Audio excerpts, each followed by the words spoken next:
Connu pour ses nombreux rôles dans des films de comédie ou encore ses chroniques très remarquées dans Le Petit Rapporteur de Jacques Martin, Daniel Prévost, le journaliste de Mon Cul, si vous voyez ce que je veux dire, est une figure du cinéma et de la télévision française. Côté vie privée, l'homme de 82 ans a vécu une vie pleine d'amour jusqu'à ce terrible drame de 2007. En effet, le 19 mars 2007, Daniel Prévost a vécu une véritable tragédie alors qu'il se trouvait sur le tournage d'un téléfilm. Sa femme, Jet Bertelsen, a été retrouvée morte dans son hôtel dans les années 1960. L'acteur se rend au festival d'Elseneur au Danemark.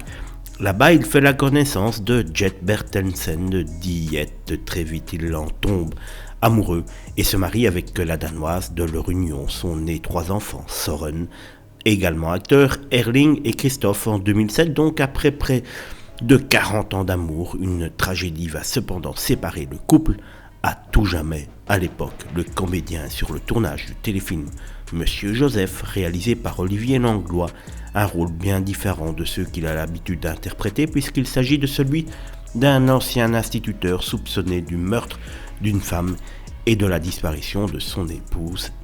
Tiens. Et lors du tournage du téléfilm, Daniel Prévost est accompagné par sa femme, Jet Bertelsen, le 19 mars 2007. Cette dernière est pourtant retrouvée morte étrangement dans une baignoire de son hôtel situé à Lille. Un véritable choc pour l'acteur du dîner de cons.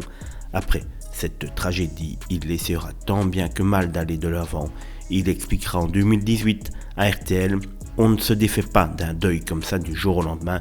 Le deuil sera toujours présent, mais à côté de ça, il y a la vie qui continue. Plus de 10 ans après le drame, l'acteur dévoilera son livre « Tu ne sauras jamais combien je t'aime ». Il se confiera ensuite dans les colonnes du Figaro sur son besoin d'écrire pour aller mieux. Ce n'est pas l'histoire de ma vie, mais il est vrai que la disparition de mon épouse a agi comme un détonateur.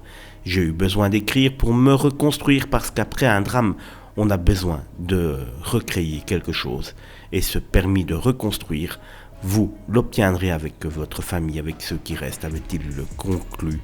Des années plus tard, on ne sait toujours pas véritablement ce qui est arrivé à son épouse pour qu'elle décède ainsi subitement alors qu'elle était en parfaite santé dans une baignoire de son hôtel.